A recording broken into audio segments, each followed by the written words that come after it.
Every workplace has a built-in friction point. Employees naturally push for better pay and working conditions, while management is driven to maximize efficiency, cut costs, and restructure.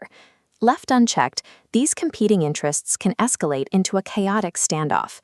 To keep this friction from freezing operations, Malaysian labor law relies on a specific mechanism detailed by Associate Professor Dr. Idaya Husna Mohad. It's called collective bargaining, governed by the Industrial Relations Act of 1967. But employees cannot simply walk into an executive office and demand a new contract. Under the Act, the workforce must first organize and register as an official trade union. Even with a union formed, they face a strict hurdle. Under Section 9 of the Act, the union must obtain formal recognition from the employer, legally verifying their authority to speak for the workers. Once recognized, two final conditions must be met. Both sides must enter the room in good faith, and any previous collective agreement must have fully expired. This means collective bargaining is a highly structured, legally gated procedure where formal standing has to be proven before a single demand can even be voiced. Once at the table, the law strictly limits what can actually be discussed. Bargainable matters are confined to the terms and conditions of employment, like wages, working hours, and medical benefits. This chart shows exactly where the boundary lies. On one side are those bargainable items. On the other are managerial prerogatives, the inherent rights reserved exclusively for the employer to run the business. This includes decisions on hiring, promoting, or completely reorganizing the company structure, free from union interference. However, there is an important caveat. A union cannot block the company's right to execute a major structural decision, like a retrenchment. But they are allowed to negotiate the downstream effects of that decision, such as the severance pay those displaced workers will receive. The law balances the scales. Managerial prerogatives ensure the business remains agile and competitive, while the union retains a legal pathway to cushion the financial blow to the workforce. The actual outcome at the bargaining table is usually decided long before anyone sits down.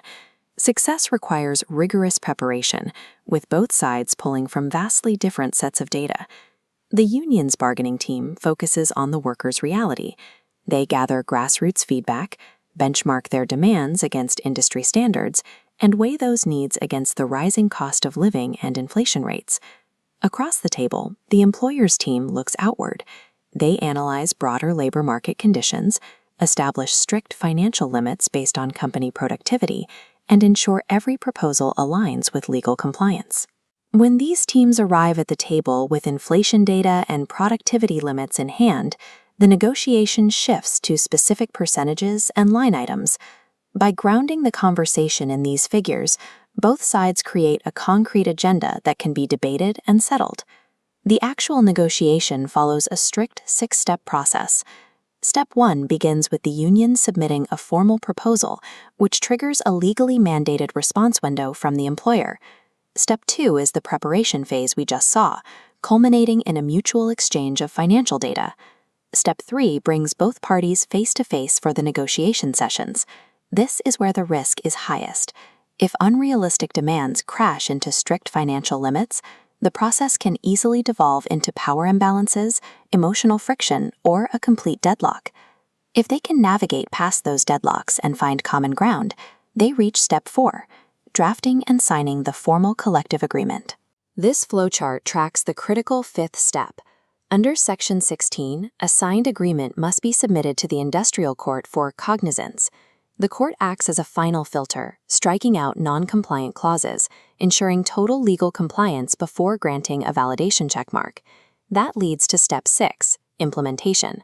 The vetted agreement takes effect and becomes legally binding on both the employer and the union, removing ambiguity and closing the door on misinterpretations. The result is far heavier than a private handshake deal. A collective agreement is a state-sanctioned contract, secured by strict legal oversight. Post-negotiation, the office operates under a set of established, transparent rules. Disputes are handled through agreed-upon procedures, and management can reorganize with the assurance that compensation structures are already in place. Dr. Husna's core thesis is that collective bargaining creates a predictable environment where both parties understand their rights and obligations. The Industrial Relations Act of 1967 operates as a proactive tool. It provides a framework to establish fair employment conditions long before a dispute even starts. By forcing both sides to the table under strict guidelines, collective bargaining acts as the legal architecture that turns competing, inherent interests into a solid foundation for industrial harmony.